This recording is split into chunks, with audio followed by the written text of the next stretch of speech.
Hello, everybody. Scott Golden here with the Superstars of Wrestling Review Series. May 23rd, 1992 is what's up here.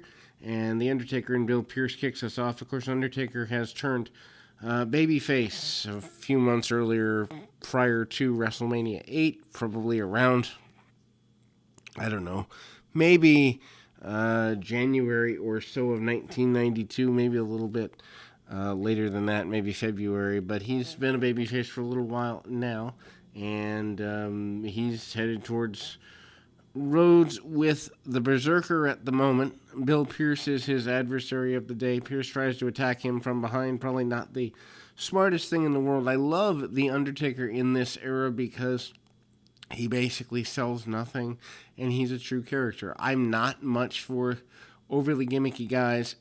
Large choke slam by The Undertaker is another move there. But if you're going to do a gimmick, go all the way with it. Basically, the Berserker threatens to stab The Undertaker with his sword in an inset promo.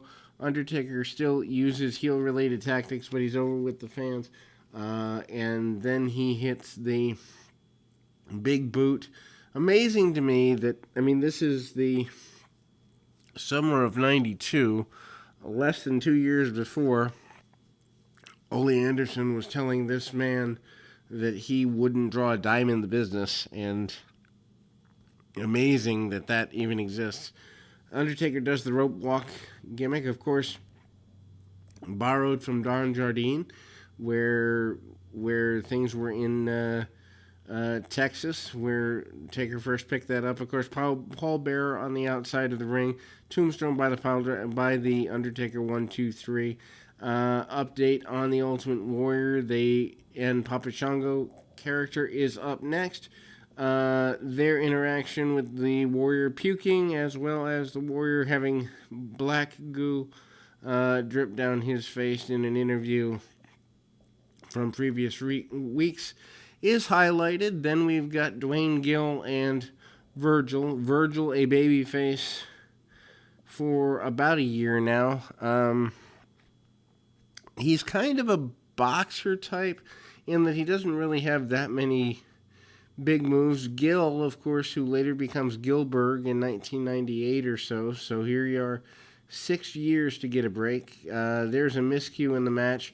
Virgil has difficulty getting Gill up for an inverted atomic drop, and then Gill makes up for it by selling like a champ for a clothesline by Virgil. Virgil never really a tremendous in-ring competitor. Not a guy that you'd go out of your way to see. Was on at one independent show he was at, and he big leagued everybody, and this is in the early 2000s. So certainly not a terribly friendly guy. Actually wins the match, steals the hold of the $1 Million Man, the $1 Million Dream, in order to get the victory there.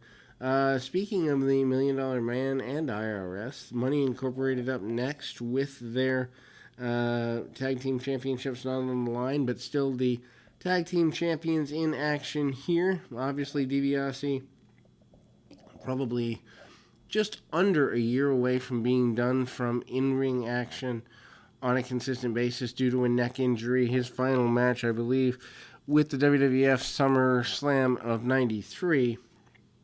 Of course, he would be with the company as a manager and commentator for several years after that. I always have to admire, and I forget when I haven't watched WWF action in a while, Jimmy Hart from 1985 through when he left in 93, and even in WCW to a lesser degree, put so much into his jackets and his outfits and all that stuff. Lots of credit to him. They give Jim Powers, who, if you think about it, 5 years before was at least competitive as a member of the Young Stallions with Paul Roma. Here, he's an enhancement talent, so it just shows you that the career of being a top guy can be really, really short. Powers could have done more. I can't tell you how many times I saw Jim Powers, at least a dozen times over the years, Jim Powers and Steve Lombardi open live events I went to as a kid. Anyway, DiBiase actually with an interesting palm strike-like maneuver somewhere in the middle there. IRS comes in via the top rope with a diving, clubbing forearm type blow. And then we see a tag. DiBiase in. And there we go. Big body slam and gets the victory, going the way he wanted to go. And Money Incorporated obviously gets your victory here. Event Center High Energy talks about wanting to get it on with the Nasty Boys. Rick Martel says that he is too classy, too high class, and too much of a model to get it on with Tatanka. He says that he has jazzed up the eagle feathers for Tatanka. Now everyone across the world wants a pair because of him. Of course, High Energy, of course, Coco Beware and Owen Hart. Shame that Owen Hart spent the next 3 years or so having to wander around and try to find a place to be. Imagine 3 more years of Owen at his best. Would have been cool. But anyway, British Bulldog and Barry Hardy. Of course, Bulldog still moving towards matches with the Repo Man on the house shows, and less than 3 months here away from winning the Intercontinental Championship. I don't know that was necessarily a plan at this point, but Bulldog hit some hip tosses. Bulldog is massive compared to where he was. If you go back 86, 87, and to 91, 92, he just put on so much muscle mass. Obviously, the Repo Man does an inset promo threatening to choke out the Bulldog with his apparatus, and then a big hanging suplex by the Bulldog. Barry Hardy tries to fight back a little bit. I've never quite understood, after big moves, why enhancement talents would try and fight back. I could see it in the early stages, but after taking that vertical suplex, I didn't really get it.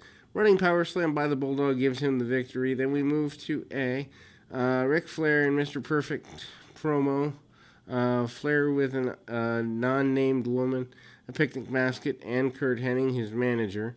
They eat some fruit. They listen in on a message that is purportedly left by Miss Elizabeth for Ric Flair. Of course, it never addresses him by name, so announcers in the babyface role could say that she left that message for Randy Savage and it was intercepted. But anyway, Sean Mooney up next with the Event Center. I love how they space these Event Center things out. Crush basically says he's here to clean up all the trash, including the Mountie and other people in the WWF.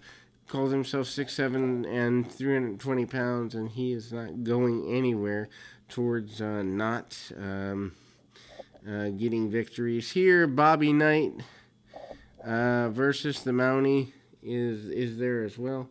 And before I get into that match, which is pretty basic, but anyway, the Beverly Brothers talk about being an undefeated tag team at this point in 1992, calling out the Legion of Doom, etc. There, the Mountie and Bobby Knight up next, not the basketball coach, but the Mountie, of course, doing the Canadian police officer character. Jimmy Hart helps him to get around. Actually, they do use real, I guess you'd say, anti-combat holds, leaping back elbow by the Mountie, and Mountie shock stick is there. Mountie takes his man to the top turnbuckle, talking about Slaughter. Mountie gets the victory and then tries to use the shock stick, etc. and so forth. Slaughter does an inset that basically implies that, in fact, the Mountie is not a man of law or order or anything good. Of course, coming off of 1991, where the Big Boss Man already dispatched the Mountie, I think it would be hard to rehab that character, but anyway, they tried. Ultimate Warrior says that the Warriors have more power in an interview with Gene Okerlund. Says the Warriors have more power than Papa Shango. And then there is black goo oozing down the face of the Ultimate Warrior. Don't really know how they did this in the sense that I don't catch a camera cut. There had to be one. But the Warrior has this goo oozing down his face. Danger for everybody involved. Warrior questioning his own powers. And we move to Vince Sola and the Dublin Destroyer versus the Bushwhackers. Bushwhackers, I believe, the first match that I ever saw, or actually the first match I clearly remember. I think I saw matches a few months before because I'm pretty sure the first match I saw had to be 1988 because I went to a house show in March of 1989. But the Bushwhackers, the first real strong imprinted memory on me, of course, known as the Sheepherders in the UWF. Can't wait to cover that time period here on this channel as well. But anyway, they literally have a 2-minute match. Use the battering ram as a finish. Very unorthodox team for this time period, but the kids love them. And then we move to Shawn Michaels once again. Actually, before we get there, Kamala versus Kerry Davis, one-sided match. Obviously, Kamala being set up for The Undertaker. We have not seen that interaction yet, although that is set up as we move towards the summer months. Interesting that the Berserker thing has never paid off as a pay-per-view match. Maybe it was only meant to be house shows. Kamala literally has about 2 minutes worth of a match. Big splash, chops, and the like. Kamala completely gets rid of Mr. Davis and is good and done once and for all. The event center with Shawn Michaels basically saying he's going to be the next Intercontinental Champion, and he is the sexiest man in the area, and the Natural Disasters wanting everyone from the Mountie to Money Incorporated and the tag belts back. Then we close with a Slim Jim commercial from Randy Savage, which now seems out of place and kind of interesting because Slim Jim's still, all these years later, getting a benefit.